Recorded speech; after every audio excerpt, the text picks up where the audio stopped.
अजन्मा और चार तत्व।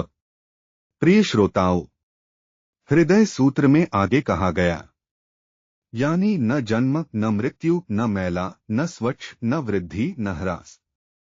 बौद्ध धर्म का चार महाभूत। इससे पहले बौद्ध धर्म के एक महत्वपूर्ण सिद्धांत की बात करते हैं। चार महाभूत सब शून्य हैं। बौद्ध धर्म में चार महाभूत हैं: पृथ्वी, अग्नि, जल, वायु।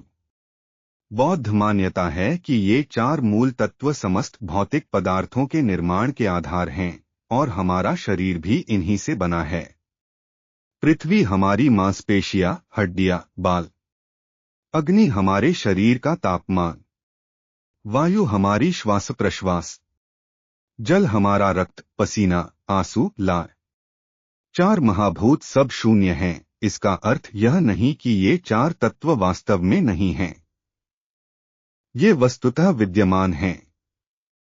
इसका अर्थ है ये चार तत्व मिलकर विभिन्न पदार्थ बनाते हैं, परंतु यह संयोजन, कॉम्बिनेशन सदासदा नहीं रहता। एक समय बाद यह संयोजन विघटित होता है, वह पदार्थ समाप्त होता है और फिर ये चार तत्व पुनः मिलकर नए पदार्थ बनाते हैं। ऐसा अनंत चक्र चलता रहता है। यही है का अर्थ।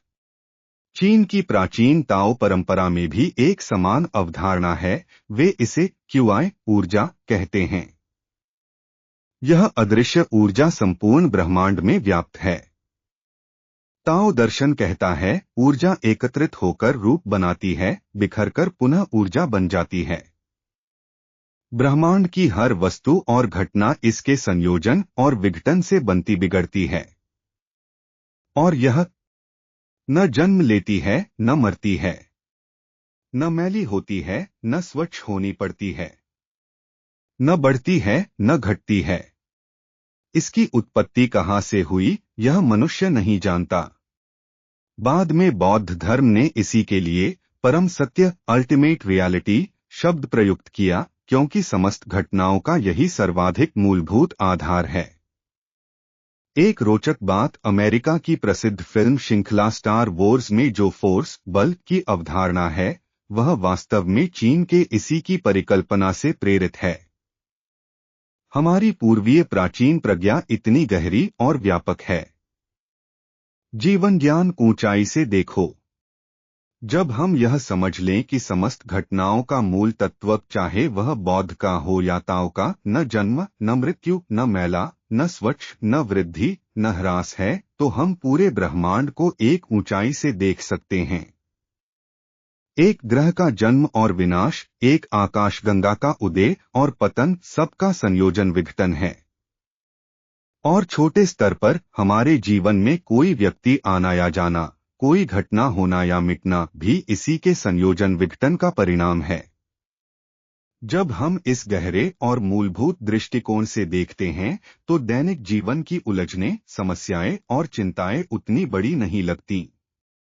जब कोई समस्या हमें परेशान करे जिसे हम हल नहीं कर सकते, तब मन को याद दिलाएं, यह भी का एक अस्थायी संयोजन है, यह जल्दी बदलेगा, यह हमें मूलतः नष्ट नहीं कर सकता। यही है बौद्ध धर्म का तैत्व, जो भी हो, मन स्थिर, शांत, स्पष्ट और बुद्धिमान रहे। बौद्ध धर्म निराशावाद नहीं, सच्चा आशावाद। अनेक लोग बौद्ध धर्म सीखने के बाद और अधिक निराश हो जाते हैं, क्योंकि वे शून्यता को कुछ भी नहीं समझते हैं। यह गलत है।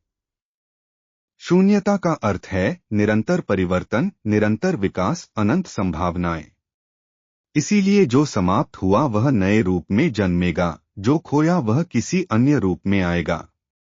इसे समझने के बाद मन सदा सकारात्मक रहता है, भविष्य के प्रति जिज्ञासा और उत्साह से भरा। यही सच्चा बौद्ध धर्म है। यह जानने के लिए शाक्यमुनि बुद्ध की जीवनी पढ़े या ह्वेनसांग का इतिहास देखें, जो अकेले 17 वर्षों तक हमारे भारत की ओर यात्रा करते रहे। कितने कठिन परिश्रम, कितना उत्साह, कितना साहस। यही है सच्चा बौद्ध मार्ग। अच्छा मित्रों, आज का कार्यक्रम यहीं तक। अगले अंक में फिर मिलेंगे।